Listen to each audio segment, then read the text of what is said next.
Hey guys, what's going on? It's Ben here. I'm back again today doing another video. The subject of today's video is going to be on the NBA, not Game of Thrones, so we're back into the NBA stuff. And I worked on this little project and I covered it, half of it in another video, or actually most of it in another video, but there is another component to it that I came up with that I found to be interesting. And that was, so the other video was about which decade was the most talented or had the best players between the 80s, 90s, 2000s, and 2010s. This video is going to be focused on which decade had the least talented players between the 80s, 90s, 2000s, and 2010s. And now you might just think like, well, just reverse the order of what you did in the other video, but I no, that's not how it works for me. I actually did like a little bit more than that. I looked at which decade had the most one-time All-Stars, in that players were selected to the All-Star game just once. And now my reasoning behind this is that I feel like if you have a year or a decade in which a lot of guys are being picked only one time, that means that the talent pool is a lot lower and that you're reaching for guys who aren't normally all-stars and picking them. And if they don't get repeated as a pick, it proves that they aren't all that great because you were only picking them because the choices for the year or over the course of a whole decade, the choices were weak, and so you had to pick guys who wouldn't normally be considered all-stars, but you gave them a shot because the talent pool was low.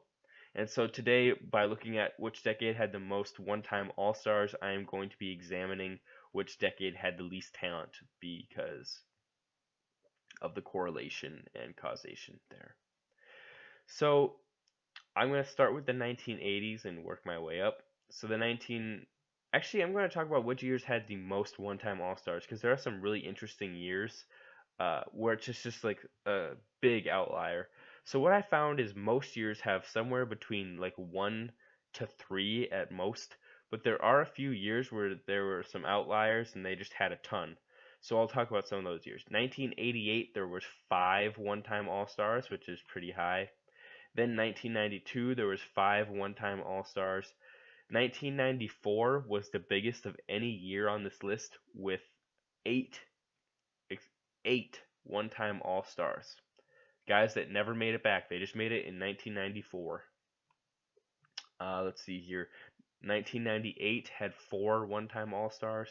2001 had 5, and then 2004, with the second most all-time, had 6 one-time All-Stars. And then the 2010s, there weren't very many whatsoever. Um, but overall, it just was super interesting to me to see just I think there when we think about the All-Star game, we think about like the best 5 guys or the best 10 guys, but we never think about like the 12th man on the All-Star team. And so I think it is really telling when you get a guy like here. Let me look up the year 1994 and I can just read off some of the All-Stars. So now I'm going to read off some of the one-time All-Stars from the 1994 game. So we had B.J. Armstrong, who only made it this year, Kenny Anderson of the Nets, Derek Coleman of the Nets as well, Mookie Blaylock of the Hawks, Horace Grant of the Bulls, Alonzo Mourning of the Hornets, Charles Oakley of the Knicks, John Starks of the Knicks. And then we also had Cliff Robinson as the last guy. So as you can see, it's mostly in the East. Um, and if I do recall, one of the main reasons for this might be because, well, the obvious reason is that Michael Jordan was out, so you're going to have a guy right there who's not going to be in the All-Star game, so that's an opportunity for a guy who's never made it to get in. And then you also have, let's see here, Mark Price was on the All-Star team, but another guy who was, I think, injured for most of this year, so he wasn't in the All-Star game, was Reggie Miller. So that opens up another spot for a first-time All-Star potentially. And so let's see here. The main guys who I think this is surprising is B.J. Armstrong because he was averaging like 13 points a game. But I think it was because the Bulls were actually still doing pretty well, and so they thought, well, and the Bulls hype was really high at this point because they had just gone on the three-peat, so people were really digging the Bulls. And I think you'll see on these first-time All-Stars, they're a product of what I call like the good team all-star pick. So like in this most recent year, you see a guy like Chris Middleton become an all-star, and then you really ask yourself, yes, he's a good player, but did he get selected more based on his talent or more based on being the second best player on the best team record-wise in the league? So this another good example of this would be like 2015 when you had Kyle Korver and Jeff Teague being selected to the All-Star game, and that was really only because the Hawks had the second best record in the league that season, I would say. They played basically how they always play, but just that season they happened to be doing a lot better and they won 60 games, and so the league was kind of like, well, we need to reward the Hawks with giving them more All-Stars. So they picked Kyle Korver and Jeff Teague to get in.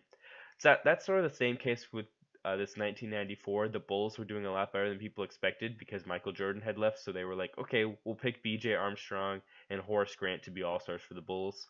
Same sort of thing with Charles Oakley getting picked for the Knicks. He wasn't having an outstanding season.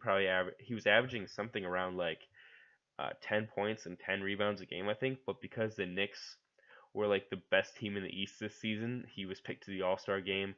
His stats for the season were 12 points and 12 rebounds a game. So nothing spectacular, really average numbers. But same thing, him and John Starks, both on the Knicks, got picked because of that. Um, so that's really for me one of the biggest reasons that guys get picked and they're only ever a one-time All-Star is because the team just honestly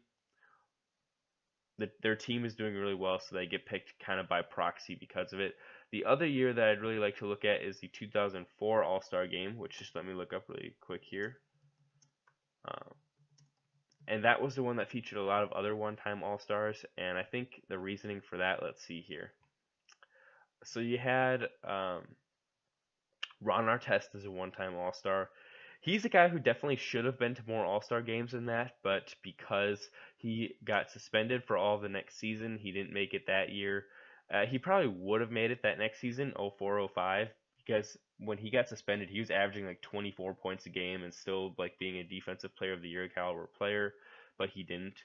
Next, you have Kenyon Martin. He's a guy who made it based on his team's success. He wasn't really playing all that great, but just because the team was doing well, he made it.